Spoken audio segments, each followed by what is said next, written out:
जल्दी करो शांति, मुझे ऑफिस के लिए देर हो रही है और तुमने अभी तक नाश्ता तैयार नहीं किया है। मुझे आज सुबह ही बॉस को पिछले महीने की प्रोग्रेस रिपोर्ट भी देनी है। जल्दी करो, कुछ हाथ चलाओ। सिद्धार्थ ने जल्दी जल्दी अपना सामान उठाते हुए कहा। देख नहीं रहे हो कि मेरे हाथ काम कर रहे हैं, और मुझे भी दो ही हाथ है, चार नहीं। अगर इतनी जल्दी थी तो खुद नाश्ता बनाते। तुम्हें तो पता है मैंने आज छुट्टी ली है। शांति ने रसोई घर से ही थोड़ी तेज आवाज में कहा। हाँ, पर मुझे तो छुट्टी नहीं है ना। जब तुम्हें ऑफिस जाना होता है तो कैसे वक्त से नाश्ता बनाती हो? बाकी मेरे लिए, सिद्धार्थ ने कहा। शांति रसोई घर के दरवाजे पर खड़ी होकर सिद्धार्थ की ओर देखने लगी। फिर उसका गुस्सा मन के सागर से बाढ़ की तरह उफन आया। वह रसोई घर से थोड़ा आगे आकर पति के पास खड़ी होकर हाथ हिलाते हुए कहने लगी। आखिर तुम भी इतना रोब किस बात पर जताते हो? मेरी पगार तुमसे 5,000 ज्यादा ही है। मैं अपनी जिंदगी खुद चला सकती हूं। तुम मुझ पर इतना रुबाब मत दिखाओ।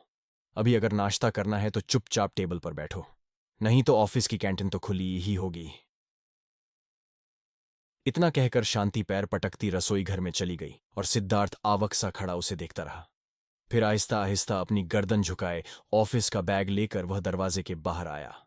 घर के बाहर ऑटो पकड़ने की कोशिश नाकाम रही। कोई भी ऑटो वाला अंधेरी स्टेशन चलने को तैयार नहीं।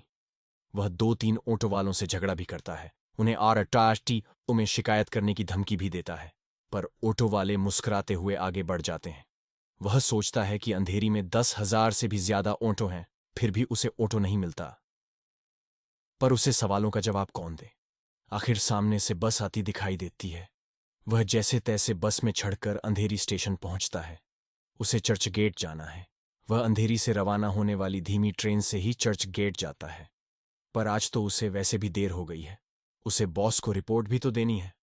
आज वह बोरीवली से आती फास्ट ट्रेन पकड़ता है।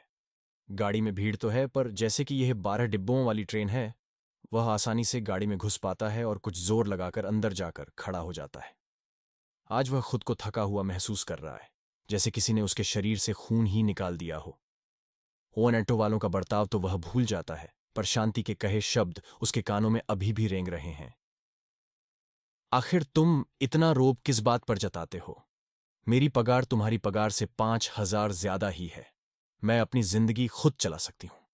हाँ, अगर उसे अपनी जिंदगी खुद चलानी थी तो फिर उसने मुझसे शादी क्यों की? अपनी जिंदगी खुद चलाती। सिद्धार्थ ने गुस्से में मन ही मन सोचा। शांति सिद्धार्थ से 4 साल बड़ी है, एक ही ऑफिस में काम करते हैं, और शांति की पोजीशन भी सिद्धार्थ से ऊंची है और पगार भी ज्यादा, जिसकी शौकी उसने आज सुबह ही उसने जताई। सिद्धार्थ को वह दिन याद आता है जब वह लंच रूम में उसके साथ खाना खा रहा था और शांति की एक मराठी सहेली ने उससे पूछा, शांति, तुम कब अपनी शादी की दावत दोगी? 30 साल की हो गई हो, अभी क्या जोगन बन के रहना है? जोगन बनकर रहने की बात से लंच रूम में ठहाके लगने लगे। शांति खाना छोड़कर बीच में ही बाहर चली गई। उसकी आंखों में उमड़ आए आंसू सिद्धार्थ ने देख लिए थे। उसे लगा कि वह जाकर शांति से हमदर्दी जताए, पर हिम्मत न जुटा पाया। उस शाम ऑफिस के बाद जब वह बाहर निकला तो शांति को भी सीढ़ियों से उतरते देखा। वह जैसे ही तेज रफ्तार से सीढ़ियां उतरने लगी, उसका पांव खिसका और वह 4-5 पायदानों से लुढ़कती हुई नीचे गिर पड़ी। उसका पर्स भी कहीं छूट गया और दुपट्टा कहीं गिरा। गनीमत कि वह सलवार कमीज पहने हुए थी, अगर साड़ी होती तो जाने क्या होता। शांति को गिरता देखकर सिद्धार्थ लगभग सीढ़ियां छलांगता हुआ नीचे आया और शांति को हाथ देकर उठाने में मदद की। पर्स और दुपट्टा देते हुए पूछा, आपको कहीं चोट तो नहीं आई है? नहीं, कहते हुए शांति ने सिद्धार्थ को थैंक्स कहा और वह आगे बढ़ गई। सिद्धार्थ ने जिस हाथ का सहारा देकर शांति को उठाया था, वह हाथ उस स्पर्श से गर्म हो गया था। उसके मन मस्तिष्क में मंथन होने लगा। वह किसी अनजान शक्ति के तहत शांति के पीछे तेज कदमों से बढ़ा। उसके सामने खड़े होकर उसकी आंखों में देखते हुए कह बैठा, मिस शांति, मैं आपसे शादी करना चाहता हूं। इतना कहकर वह तेजी से आगे बढ़ा, पर शांति चुपचाप वहीं खड़ी रही। दूसरे दिन वह जैसे ही अपनी ऑफिस की टेबल के पास आया तो वहां उसने एक छोटा सफेद लिफाफा पाया। आश्चर्यजनक स्थिति में लिफाफा खोला तो उसमें से एक छोटा पत्र निकला जिस पर लिखा था, यस। सिद्धार्थ ने सर ऊपर उठाया तो पाया सामने शांति मुस्कुरा रही थी। वह भी मुस्कुरा उठा। यह 7 साल पहले की बात है। वह बीते हुए कल की यादों से बाहर निकला तो देखा फास्ट गाड़ी दादर स्टेशन पहुंचने वाली है और पास में 2 सीटें भी खाली हुई थीं। वह बैठा तो उसे लगा कि उसकी टांगों के साथ साथ मन को भी राहत मिली है। बैठते ही उसे मोबाइल की घंटी सुनाई दी। पहले तो उसने समझा कि पास में बैठे आदमी का है, पर जब आदमी कहा, "आपका मोबाइल बज रहा है," तो उसने ऑफिस बैग से फोन निकालकर देखा। शांति का फोन था। फोन उठाते ही सिद्धार्थ ने सुना उसका चिल्लाना कि वह फोन क्यों नहीं उठा रहा है, वह उसे 15 बार फोन कर चुकी है, वगैरह। सिद्धार्थ पहले ही शांति से नाराज था। वह भी चिल्लाकर कह सकता था कि भीड़ में उसे फोन की आवाज सुनाई नहीं दी, और अगर वह चिल्लाना बंद नहीं करेगी तो वह फोन बंद कर देगा। जैसे ही वह फोन बंद करने जा रहा था, उसे शांति की सिसकी सुनाई दी। रोते हुए शांति बार बार अपने 5 साल के बेटे गौतम का नाम लेती रही।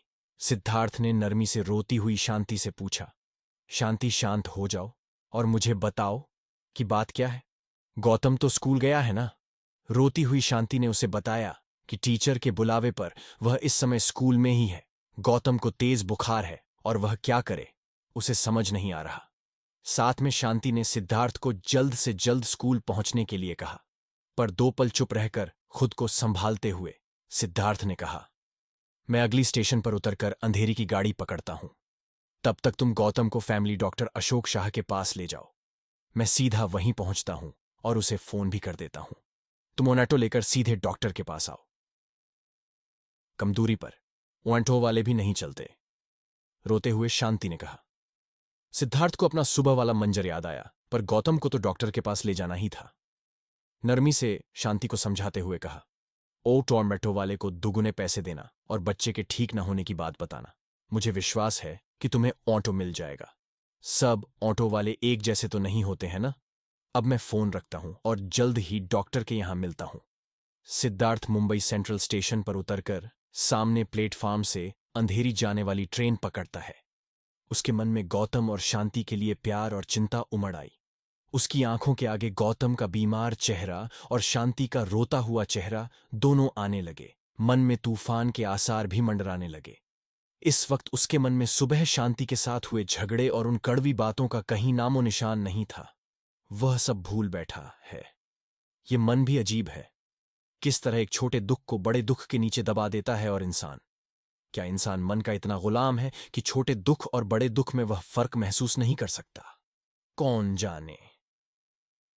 ये कहानी लिखी है देवी नागरानी जी ने। हर दिन एक कहानी सुनने के लिए हमें फॉलो करना ना भूलें।